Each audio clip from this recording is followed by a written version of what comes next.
Right. Elite Commercial REIT was successfully listed onto the Singapore Stock Exchange on the 6th of February 2020. That is just right before the onset of the COVID-19 pandemic worldwide. And we are the first and remains as the only UK-focused as REITs that's listed on the SGX. And we are actually backed by a sovereign tenant, which is the UK government. So over 99% of our properties are leased to the AA credit rated UK government, and they are all being used as a very crucial social infrastructure for the country. So our properties are very well diversified and across the whole of UK. So if you look at this map on the right hand side of this presentation, we have got a lot of little dots, and that's where all our properties are located. So in terms of the location, they are usually on the lighter gray area. So those are the more populated area in the UK itself. All our properties are fully occupied.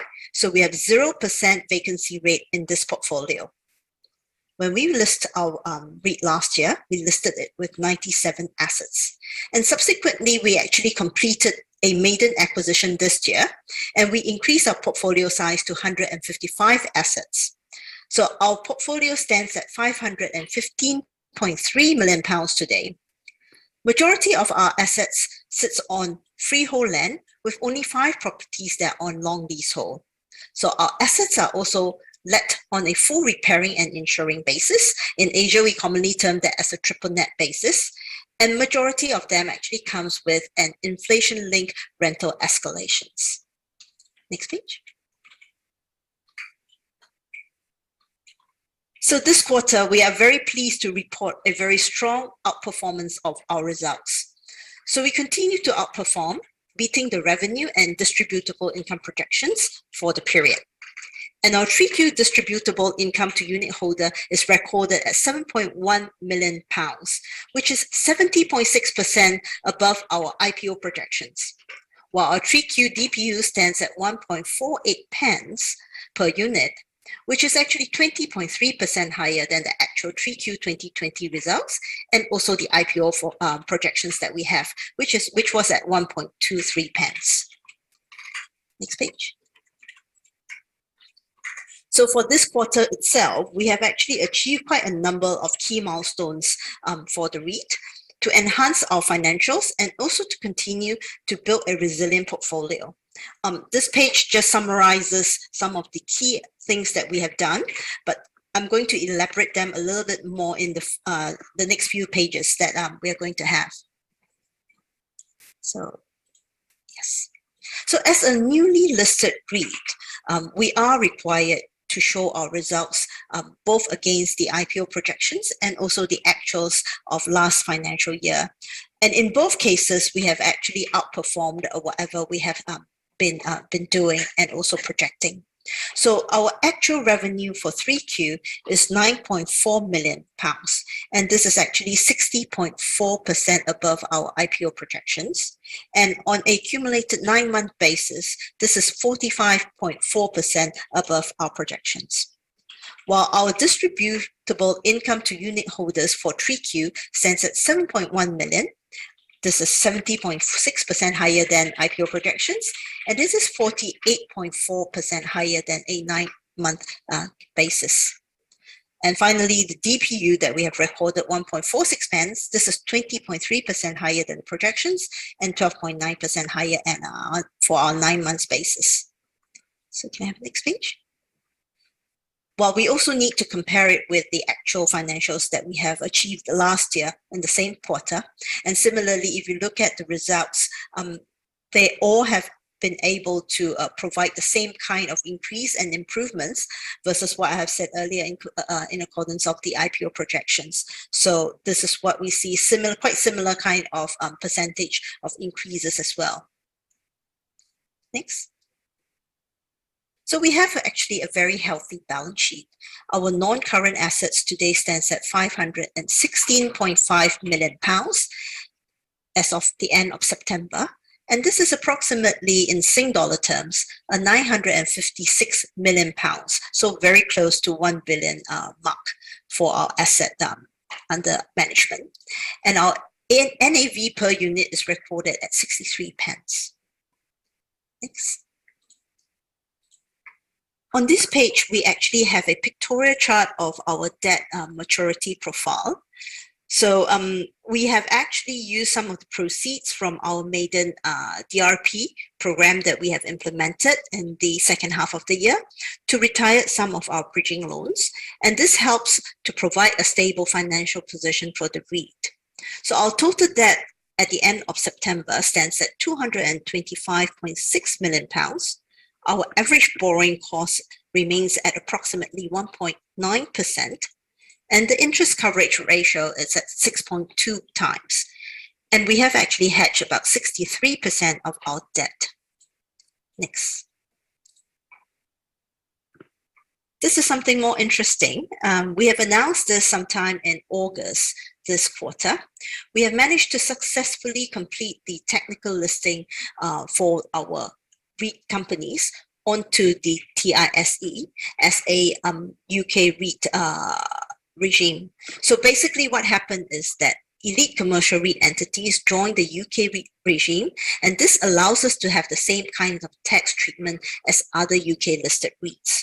So as a company which is held by the REIT itself that has got listed onto the TISE stock exchange.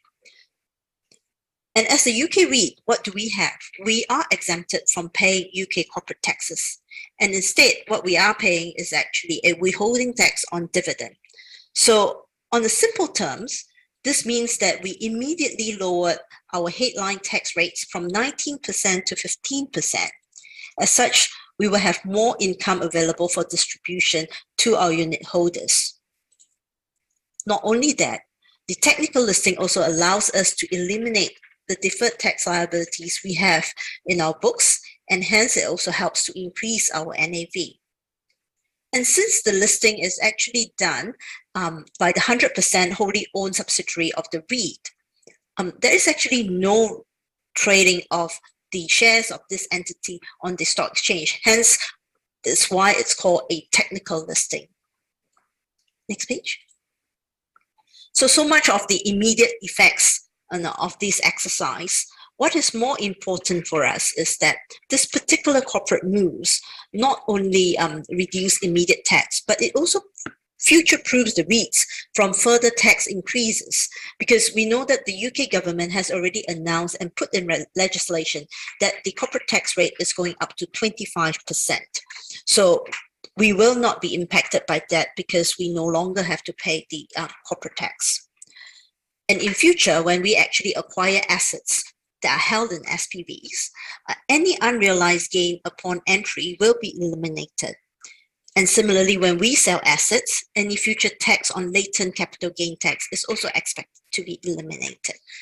So these are the underlying future benefits that the REIT will benefit from this exercise. Next page. So after reporting on all these on the financials, on the asset front, so the REIT is very pleased to announce that we have actually achieved 100% of advanced rental collection for fourth quarter this year. This provides assurance to our investors on distribution that we are forward-looking in the next quarter. So we have been very consistent since listing about this, is that we have always been able to collect close to or almost 100%, or in this case, 100% of our rental from the tenant within 7 days from the due dates. And these are collected 3 months in advance. So it's a remarkable achievement under current market conditions. And our WALE stands at 6.4 years till date.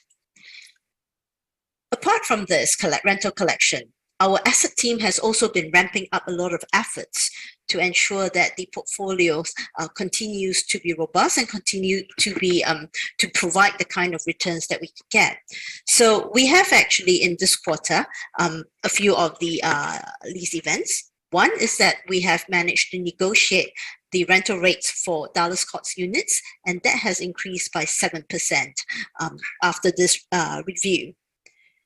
And there is another small property, which is on John Street, Sunderland, which has got its break options exercise.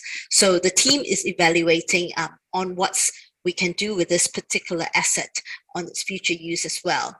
So this is one property that has been on our radar screen, and we have been reporting this over the past quarters. On the next page.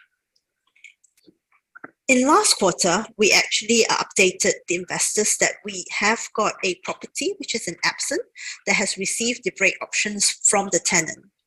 However, apart from securing a offer to buy the property at more than 20% above the valuation price from one of the buyers, we are also in discussion with the tenant, and there are indications that basically the tenants are in discussion to decide whether they would like to retain as a tenant in this building.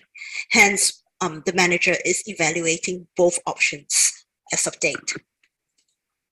Next page. This chart shows the lease expiry profile for the REIT. I would say that in Elite Commercial REIT has been very transparent. We not only review the weighted average lease to expiry, we also show the lease to break in our portfolio, because majority of our leases were actually signed on the fresh 10-year lease back in 2018. And typically, all these new 10-year leases has got a 5 years break options by the tenant. So what it means is that, the tenant has the right to serve a 12 months notice to the manager if they wishes to break at the 5th year. However, if such options are not being exercised, the lease will automatically runs all the way till the end of the 10th year, which means that it has got a secured rental income for the next 5 years from the government. So that's how the leases are being structured. So you can see that on this bar chart, there's a lighter gray, which is the lease to expiry, and there's a darker blue bar that is actually on to lease to break. So the asset team has been proactively engaging the tenant and also working with them to ensure that we can keep the tenant in longer in our buildings as much as possible. So things are ongoing, and we will definitely come back to the investors once we have got certainty on this particular area. Next page. There's two pie charts here. The left shows the breakdown of our rental income among our different tenants. So we can see that our primary tenant is a department called Department for Work and Pensions. In our previous calls, I think we have explained to investors who DWP is. Maybe just a little bit on this particular discussion in case if investors are not familiar with who DWP is. So maybe just jumping a bit on our tenants so that before we go into details, is that DWP is actually the largest public service department in the UK. They are responsible for the country's welfare, pensions, and child maintenance policy. So basically, people who are old on pensions will collect their pensions. I will claim from the Department of Work and Pensions. People who are unemployed, especially currently, a lot of people are out of job due to the pandemic situation. They will go to the department actually to be to get help, basically. So they will have got all these job coaches located in this department that help people get back to work. While in the meantime, the government is providing also support and benefits to these people. So as of last financial year reported in the first quarter of this year, there is actually reported that 22 million people in the UK is under the claimants under DWP. And the department is providing more than £212 billion of benefits to these people. And definitely these numbers has increased as people are still unemployed, and actually there has been increase in unemployment numbers. So what happened is that there are all these buildings that's called Job Centre Plus, and these buildings are where places where people will walk in to get support and to get help from. The government has reacted to the economic crisis that brought along by COVID-19 by recruiting 13,500 of new employees to work as job coaches at these centers to help people to try and get back to work. So these are the activities that the government is doing to support the society. So it is a very important part of the whole social fabric of the UK. And these centers remains open throughout the nation's first, second, third lockdown processes that we see in the UK. And they are actually busier than before due to the requirements of the works. So our leases are let to them on a full repairing and insuring basis, as I mentioned earlier.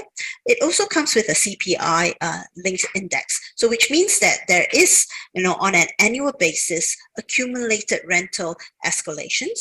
And this new rental rate will kick in on the 5th year. And how it's being done is that there is a floor and cap for the CPI index that is being compounded. So if the CPI falls below 1%, we will have a minimum of 1% accumulated as an uplift. And if it goes beyond 5%, we will have a maximum of 5% uplift. And every year since 2018, the start of the lease, it will be compounded. And the 5 years compounded CPI will then be added on to the current rental rates to become the new rental rates for the property, respective properties, come the 5th year. Next page. So, and our buildings that is used by DWP are used in two major areas. One is the front of house, which is those job center plus that we call. And basically, these are the places where it's more client fronting. Some of the buildings that we have also have got medical assessment facilities. It doesn't mean that actually people go in to get medical help, but basically these are places whereby they have got medical specialists to assess whether the person can be classified and qualified for the claims of disabled benefits. So that's how some of these job centers are being set out. We also have got the only passport center in the whole of Scotland, which is in our Glasgow building. So some of these additions that are actually located at these fronts of house. Majority of our assets, 85.6% of them, are these kinds of client fronting facilities. Well, we also have about 14.4% of our assets that are actually at back of house. And these are mainly like the call centers, the IT centers to roll out the online payment systems, the fraud detection centers, etc. Yeah. So maybe coming back so much about this tenant and why it's very important to our rental collections is because of the importance of them. And we also have about 90% of asset let to them. Hence, these forms the very crucial infrastructure that we were talking about. So apart from them, we also have other tenants such as the Ministry of Defence. We have got the some Home Office. We also have got tax offices and some of these environmental offices as well in the country. Then on the pie chart on the right-hand side, it's just a simple distribution of where our assets are located versus our valuation. So we can see that about 32% of assets are actually in London and the Southeast, about 18.7% in Scotland, and about 18.3% in Northwest, and the rest goes into other regions in the UK. Next. This is a summary of how we have actually been trading since listing. I would say that, the performance of our shares is fairly consistent, and it has been outperforming the S-REIT index consistently throughout the period. We have tried to engage our investors through our outreach efforts. Today is one of the examples of how we have been trying to engage with investors despite the current situation where we can't do a face-to-face meeting. Definitely, we will not stop here. We will continue and engage investors, and just to make people understand what Elite REIT is doing and what are our strategies and how we have been performing. And for this particular quarter, we have an addition of another analyst coverage. So in total, we're currently being covered by 5 houses. We have UBS, CIMB, UOB Kay Hian, then followed by DBS, and the most recently Maybank Kim Eng, which inaugurated their report just very recently. Next page. Just a little bit of the summary on the market outlook in the UK. The UK has decided to open up the markets, so things are slowly trickling back to a bit more normality. The GDP is expected to rebound in the last quarter of this year, and the CPI index is also expected to increase further. The Bank of England has got recently met, and they have decided that the main bank rate will remain at its current rate for the near term. However, in the next 3 years, we do expect to see some gradual increases over time. While our rental escalations are linked to CPI index, as I've mentioned earlier, so any increases in the CPI would definitely be reflected in our new rental rates in time to come. Next. Something more unique, I guess, in the UK rather than in Singapore, something that we are not familiar with, is that there is a furlough scheme which the government put in place to help people and businesses and people to maintain employment. So basically, a lot of people who can't get back to job, the government is paying a portion of the salary on behalf of the employer.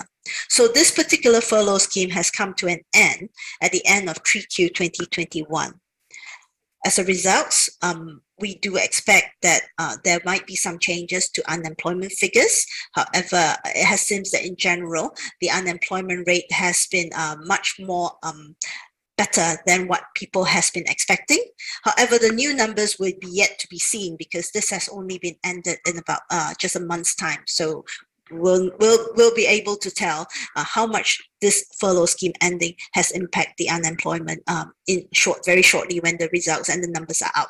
However, despite that, if we just look at the chart on the right top, we will see that the unemployment rate has surged quite tremendously with the onset of COVID.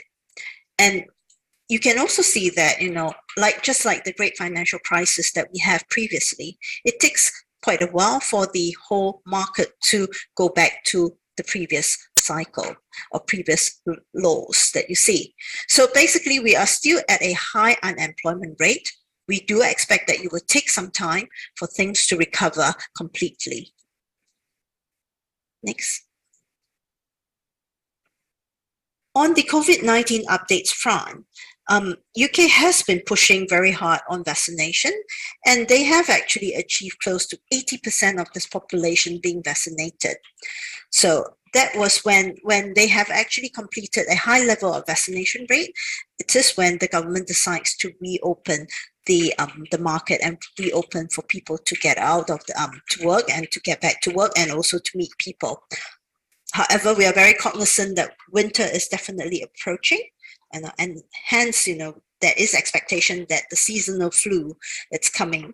So the government and also the NHS, which is their health service, are very cautious about the situation and will continue to monitor and might make any changes if necessary. So currently, we are also looking at how this will develop out. But definitely, the opening up does help in terms of more interactions and people that are getting back to work and people that are able to meet each another. Next page. So I guess closing to the end of the presentation, I would say that moving forward, Elite Commercial REIT will continue to provide stable income to its unit holders, which we have despite the COVID, and we expect that to continue as well. We remain focused to grow our REIT, and this will mainly come through acquisitions of assets. And there are two prongs that we are looking at growing our portfolio. One is actually through the right of first refusals that we have from our sponsors, and two is actually from the open market. One new change that we have announced this time around is that the manager will be electing to collect our rent management fees in cash starting from year 2022 onwards, which is next year. So I guess with that, I've only got one last page, which talks about our key investment merits. So basically, there are 5 key points that we see that is quite important for Elite Commercial REIT, and it's actually what investors would like to look at as well. One is that we have got a very attractive and resilient yield throughout these economic cycles. 99% is led to the UK government. So we provide the security and certainty in terms of rental income to pay our dividends. 2, we are very well diversified. Although we are very focused on the UK, we are diversified throughout the whole country, covering strategic regional cities. So it's not concentrated on any location. Three is a very important department tenants that we have, which is the Department of Work and Pension, and it forms the crucial public infrastructure to the country. Four is that our assets are very well located, despite the fact that it's a government asset, a government tenant. Even if the property is reverted back to us, because it is a government building, they are all very well located across town centers, very close to transportation and amenities, because the government pledged that every citizen should be able to reach one of the Job Centre Plus within 25 minutes of transportation time. So there are a lot of potential in these assets. And we do have a pipelines of properties for us to acquire that we are looking at. We are also actively working on our asset and development. We do have some land bank in the property itself, which then provides potential development and redevelopment opportunities for the REIT. So we do have this future growth potential in the portfolio itself.